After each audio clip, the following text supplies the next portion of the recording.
Johnny Mac with your daily comedy news. I saw some quality Joe Rogan clickbait, and I was like, I'll play. From Fun 107, your home for comedy news. Hey, they are fun. Fun's in the title.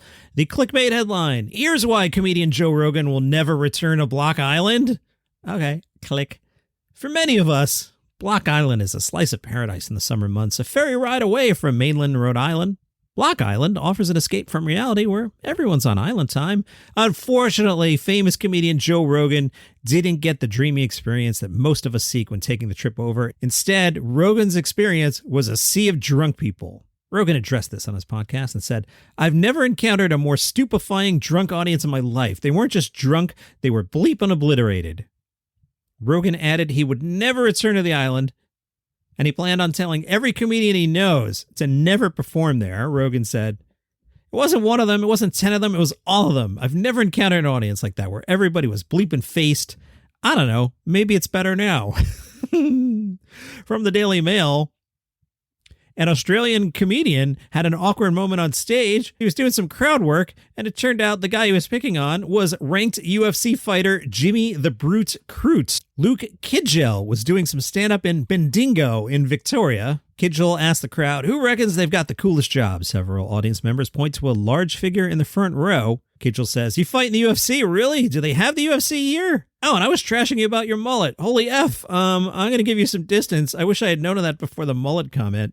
You're like a local celebrity. Not even. You're an actual celebrity. Oh, dude, thank you so much for coming. On a similar note, for a while in my professional podcast career, I was involved with the podcast UFC Unfiltered, hosted by Jim Norton, the comedian, and former UFC champ Matthew Serra. Serra is like the nicest guy, but I was terrified in concept of him because he's big, he's in shape, but he's not like huge. And where I'm going is he's not so big that I would be afraid to mess with him on the subway if like he bumped into me, like that New Yorker attitude. Like if he bumped into me, I'd be like, hey, go F yourself, having no idea that he's a UFC fighter. So like, you know, it's not like he's 7 feet tall and you'd be like, oh, don't mess with this guy. I guess what I'm trying to say is you might accidentally mess with this guy, but I'm just making that up in my head. But every time I'd see him in the hallway, I'd be like, ooh, boy, I wouldn't see that coming at all. Nice guy, Matt Serra. Don Rickles is the subject of a new biography. It's titled The Merchant of Venom. Get it? Matthew Seth Starr is the author. In it, he examines the inexplicable rise of the famously contentious comedian, his long career during TV's expanding waves of shows and content during the 50s to 70s, his penchant for insult humor, and how he developed and perfected his heckling style, how he antagonized his audience's ethnicity, looks, weights, wives, careers. Nothing was off limits. His comedic style would be unthinkable today and influenced generation of comedians, including Jerry Seinfeld, Jay Leno, and Chris Rock. Yeah, all the comics are revered Rickles. A bully on stage, he was all heart in the real world, that combination of caustic, relentless slugger persona and loyal, affectionate, truly warm, secret softy was the making of legend. The Merchant of Venom, out October 25th. The Star Tribune spoke to Neal Brennan and said, you have the perfect amount of fame. You're recognized by those who really appreciate comedy, but you don't have to deal with the hassles of being a major celebrity. What do you think? Neal said, people don't really care about writers. They care about Larry David now, but that's only because he's the star of his own show.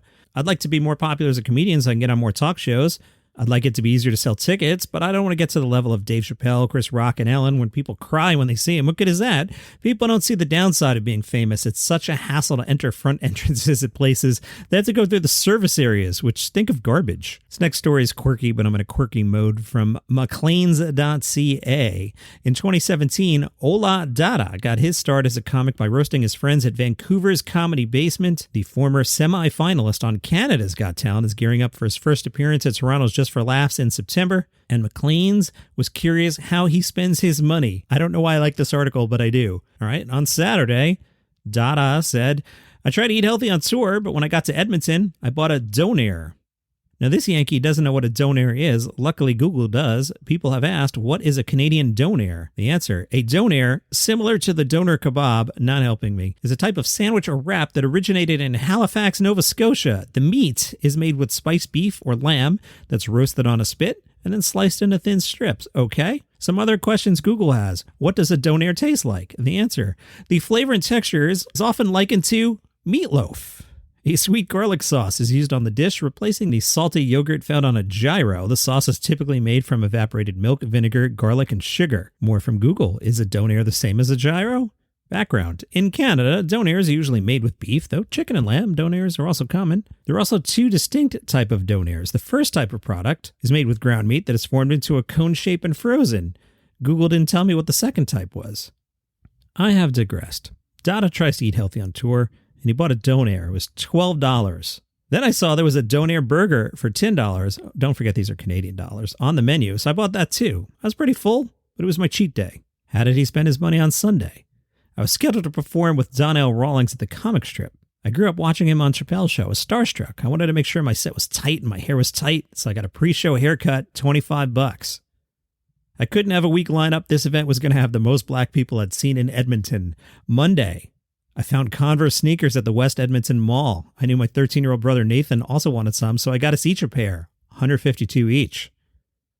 Tuesday, I ordered some roses, $68 Canadian, as a little surprise from my fiancée Chelsea. That's nice. I wrote a nice note in the card. I spell checked everything and still made an error. My dyslexia strikes again. I also wandered into WeBook In and bought Homo Deus for $25. I'm a book collector, as in I collect books and I fail to read them.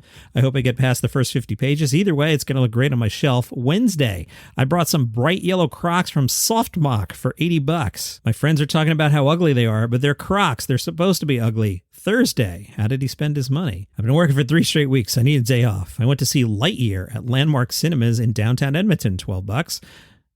I got a popcorn and a cherry Coke for $15. I'm super lactose intolerant, so obviously I got extra butter too. If you have a problem with my lifestyle, take it up with the manager. And on Friday, for the last 5 years, my buddies and I have celebrated my birthday by renting jet skis, $120, which we booked in advance. We're departing from Castellano Beach this year. My friend Idris can't swim, but he still risks his life to do it with us. What a great guy. Hey, Joe Coy. When did you want to become a comic? That was a question asked to Joe Coy by the New York Times. Joe Coy answered, I fell in love with stand-up so young. Eddie Murphy, Richard Pryor, Whoopi Goldberg, Robin Williams. I already knew I wanted to be a stand-up comic when I was 10. When Eddie Murphy's Delirious came out on HBO, my sister's friend recorded it for me and gave me a tape because we didn't have HBO. I watched that thing a million times. I love storytellers. I fell in love with the art of storytelling right away, and I embraced black comedy. Oh, you're poor? We're poor. I get it. Oh, your mom's like that? My mom's like that. She disciplines me in the same way. I don't know what a timeout is. My mom would scream at me at the top of her lungs in public. When I started doing stand-up, I was opening for black comics. I became part of this thing called the Black College Comedy Tour. That's legit what it was called, Black College Comedy Tour. I was opening for Cedric the Entertainer, Mike Epps. I was also doing BET's Comic View, Def Jam, Showtime at the Apollo. I won Showtime at the Apollo. From the BBC, comedians are no strangers to controversy, but stand-up Matt Ford is surprised to find himself the center of this controversy. He said social media has gone mad after Ford tweeted that a crying infant derailed his performance at the Fringe. Some parents have hit back, arguing against an outright ban on young children. The BBC asks, should parents of infants stay away from the Fringe? I'll answer, yes. Don't bring a baby to the show. Or on the red-eye flight from LA to New York. Don't do that either. Matt Ford tweeted about the baby. Sadly, it derailed large parts of my show because they couldn't do the decent thing and just leave when it started crying. I get it must be tough as a new parent, but please don't bring babies to adult shows. It's always a problem. I realize this sounds a bit whiny, but just to make sure it doesn't happen again, it's like somebody's phone continually ringing and they're not turning it off. His tweet got more than 20,000 likes. Ford said, it's very distracting. You've written a show, you've honed it, you want to entertain people. It's the whole point of the thing.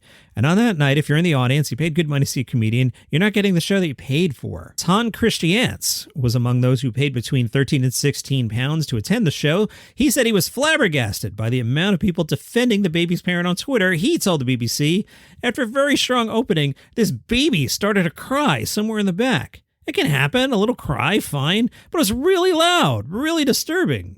Don't bring babies to shows. It's unnecessary. I'm a father, but everybody knows that. Henry Blythe was also at the show and said Ford had a break out of his routine and asked the father to leave. He wasn't angry. He was courteous about it. Tubbs McGuire, great name, is a comedy producer and agent. She tweeted, please take note of this. It seems to be happening lots this year. Don't bring babies to adult shows unless they know the right bits to cry at. Scottish comedian Christopher MacArthur Boyd likened bringing a baby to a Fringe show to smoking a cigarette in the crowd. I haven't had an issue whatsoever this year, but I made it very clear that I don't want people under the specified age limit in, even if the parents are cool with it, because it ruins the show for everybody.